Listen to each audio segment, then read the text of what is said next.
lot of important issues going on in the U.S. right now, and one is the state of aviation system. I fly a lot with Real America's Voice News for over 6 years now. It's dangerous. It's dangerous. And what the heck was Buttigieg doing? You know, what a clown.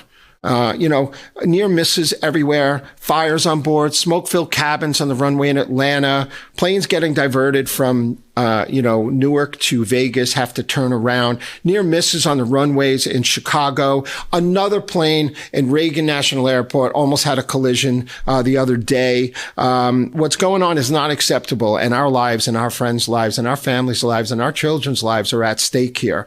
And again, thank God that Trump is here, because I think he's going to turn it around. But I think a lot of this damage was done by Buttigieg, worried about his, I don't know, whatever. I can't even say it, we're in trouble. And I was in the Air Force Auxiliary when I was a teenager, from 13 to 18 years old. And I did aerospace education and learned a lot about flying and stuff. And we always talked about how there was going to be a need for 20 or 30,000 or 40,000 more pilots, personnel in the FAA in 20 years. And that was 40 years ago. So we're at critical mass now. We've let our system rot, and there's cracks, and there's chinks in the armor, and our people's lives are at stake. Look at just the last 3 weeks' headlines.